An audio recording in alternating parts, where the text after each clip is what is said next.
The bike does run, it is a bit worse for wear, but that is where the project comes into account.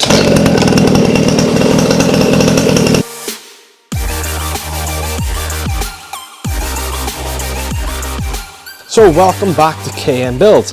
As the title and thumbnail suggests, we have picked up this Mini Moto motorbike and I'm going to be converting it into a cafe racer style bike. We picked this up for just £50. It's going to be a fun little project and turn it into a cafe racer. A cafe racer is a style of motorbike. If you don't know much about it, have a little look on Google, but this is kind of what a cafe racer style motorbike looks like. Iconically, they have a nice flat seat. They don't have all of this. There's no fairing. They're very straightforward. They obviously have a headlight on the front, so we may be looking at adding a headlight. Without further ado, let's get into dismantling this. I don't know what we're going to get done in this episode, so we're just going to dive in, see what we need, see what parts we need to buy, but hopefully this should look pretty good in the end, so make sure to stay tuned. So if you're new to the channel, we do have other projects. We have a Honda K truck, which we're putting a Honda Fireblade motorbike engine into, but at the minute, we've got some parts on order and being custom made, so they are taking some time. So we wanted to pick up a project that was nice and easy. We can hopefully show you some of the fabricating stuff going on, and we can take all our fabricating skills we've learned so far and take them into this. I've always loved the idea of having a motorbike, but I've never really done my motorbike test or any of that, and I seen this pop up and I thought this was a good way of me putting my hands into a bike and doing a bit of a project. The bike does run, it is a bit worse for wear, but that is where the project comes into account.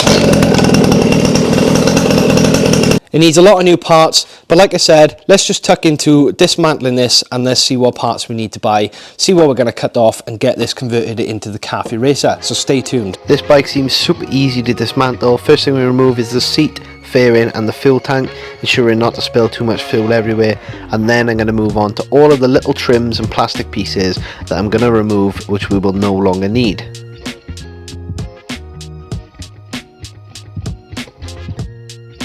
And just like that, the majority of the miscellaneous pieces, all of the brackets, everything that can be removed, remove the mudguard, as you would have seen in the time lapse. There's three kind of main pieces left. That is the engine and the exhaust. The whole front end, which I'm hoping to remove in one piece, as I'm going to tackle that later down the line.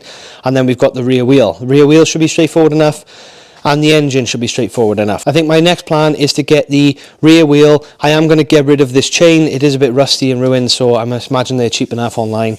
So I'm going to take that off and we're going to replace the chain down the line. But before we move on to anything else, let's get this rear wheel setup off as well.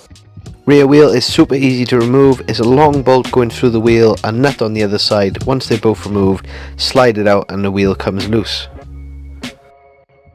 So that is everything on the rear wheel setup removed now. So what I think I'm going to move on to next is the engine. It looks like it's only held in with a couple of bolts. The only thing that connects this to the rest of the bike, really, a couple of mounts and then the chain, so it should be pretty straightforward. The exhaust is going to stay attached. If not, I might have to remove it if I can't get the engine out in a certain way. But next thing on the list, let's get the engine out of this bike. The engine was super easy to remove, just 4 bolts holding it onto the frame.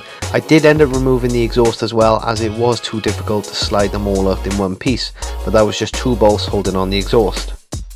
Engine and exhaust are out, so now we're left with is the frame, a few cables and the front strut or front forks that would normally be there, but these are solid mounted. So what I'm going to do next is get this front end off. You may be wondering why we're removing this or what are the ideas with this.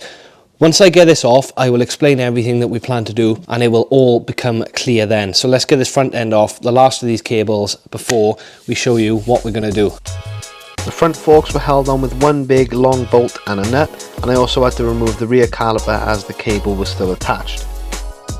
Front end is removed and we are now left with our bare frame. So the main purpose of removing this is because we want to spray the frame matte or satin black. We want to go for a nice stealthy look with a couple of subtle hints of whatever colour we decide to go with. But there's also another reason why we've removed it all, and that is the seat. There's 2 iconic styles for a cafe racer bike, and that is to either have a flat seat with a cowl on, which is similar to what we had before but with no fairing underneath. But what the style I want to go for is one long seat which goes to the back, because one that gives, say, someone like me who's a bit bigger, a chance to sit further back on the frame. So what the plan is to do is to bend this down slightly, We could remove it all, but I think that all we've got to do is slightly heat it up, tap the frame down a touch, and then I'm going to reinforce it and put a similar plate to this to join onto the back. But as I said, the main purpose is so that we can tidy all of this up. It is a bit rusty here and there, tidy it up, and then get it painted in a satin or matte black before rebuilding it with some new parts and maybe some old parts. We're also going to be making some different modifications. We may 3D print some pieces. The footrests, they're all gone and shot, so rather than buy some of them, may 3D print something. The front headlight, we may not be able to get that working because there simply isn't a battery on this. You simply pull the pull start and that is it. There's no battery to run the headlight off. May try and get off like an independent small battery, but we've also got to fit a headlight on here because that's obviously what we normally have on a motorbike. So there are a lot of parts to do. We're not sure if this has been done before. I would like to think it has by now. You know, there's not really many performance reasons as to why we're doing this, but to really get this up nice and tidy, it's a nice little project, and I may even look at putting it on top of the roof of the MX-5. So we'll do a video on that in the future, maybe match some of the colors to the MX-5 so we can get to some shows on the roof or on the back. Another reason for stripping it back to the spare frame is that we can also remove some of the parts that we no longer need. So there is a bit of a mud guard. I'm going to have a little look online and see what I can see if they kind of run mud guards on a cafe racer. I don't think they do, so that means then we can remove all of the pieces, grind it all flat, ready for us to paint the frame. There's also some other bits which we can remove from the old fairing that was on here. This now being a bare frame gives us a chance to strip as much as we can. First thing I'm going to do is heat this up a bit and bend this frame slightly flat so that we can brace it back up with a piece of metal.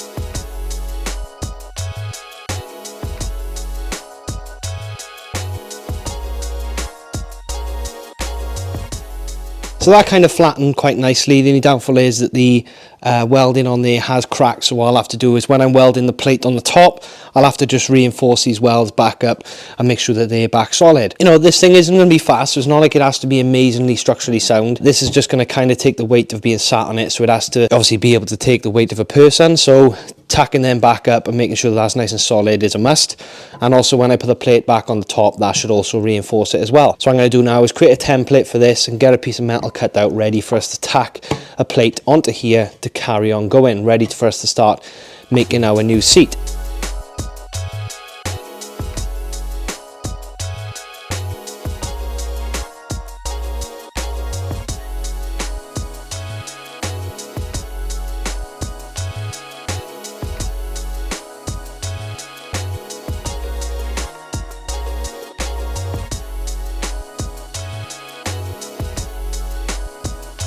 So we now have the piece bent down into shape. I cut the material out. I used the shears just to show you how easy it is to cut some of the metal. Our angle grinder would have done it, but that's how easy it is. So all we've got to do now is put this into place, get this tack welded in place, make sure this is nice as level as possible. So what I'll probably do, make sure the front is nice and tacked in place. I'll get the rest of it level, as in get a level along the whole thing, and then tap the bar just until it touches the piece that we've made, and then I can weld it all around.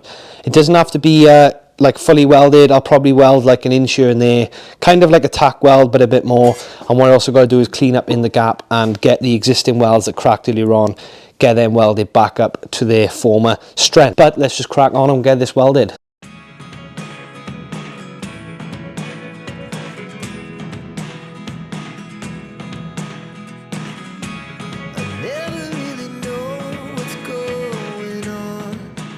So I have finished welding the seat, kind of rubbed it down a bit, and as you can see, this is what we have. Welding isn't the best, so I have got to grind that down, grind the welds down, and you're not going to see it when the seat is on, but structurally it is all back together. And I also welded inside there because it cracked a little bit, and that is now reinforced and probably better than it was from the factory. What I'm going to do now is I'm just going to cut off this tank here. So what I'm going to do is just cut off where my finger is there, so I'm left with just the tank, to try and show you the idea of having a tank and then one long seat. I'm not going to do it on camera, it's just cutting it off.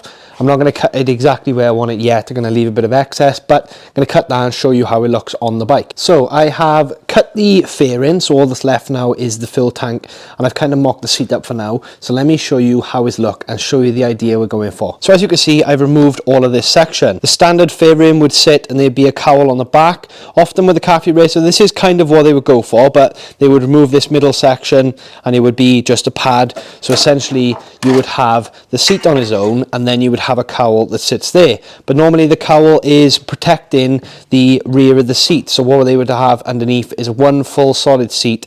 So this basically would be one full pad of leather or whatever type of material they use. So what the plan is to basically create a wooden base that is this dimension here. I want to try and hide a lot of this side section here, so I may do like a double layer of wood so that it covers a lot of this section. Not sure what I'm going to do yet, but that is the plan. But other than getting the seat nice and flat, maybe straightening the handlebars, a lot of the handlebars, I think I have a bit of adjustment there, so I can just straighten them up, because Cafe Racers tend to run a straight handlebar.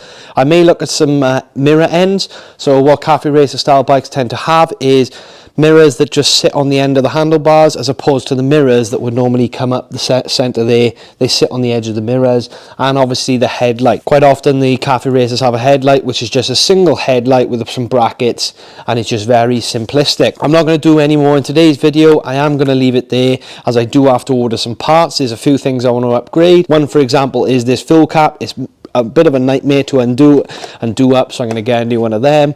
There's a lot of things I want to get. Chains, I want to do something with the exhaust which could look quite cool once it's all together. Things like a rear cog. Is it worth me tidying up or just pricing up? If it's cheap enough to buy a new fresh rear cog, then I will do that. We want to make this look as good as possible, as I would like to put it on the MX-5 and take it to some shows, so we can't be having it looking tatty. So this is going to be quite a cool build. Make sure to go and subscribe if you want to see the rest of the build come to life. If you're also into cars, not just bikes, I have the MX-5, which is heavily modified on air suspension, and so is Matt's Audi R8. And we also have our Honda K truck, which we're putting a Honda Fireblade motorbike engine in, and that is also going on air suspension to sit it on the floor. Hopefully you've enjoyed the video. Please leave any feedback in the comments if you have any, but we will catch you in the next one.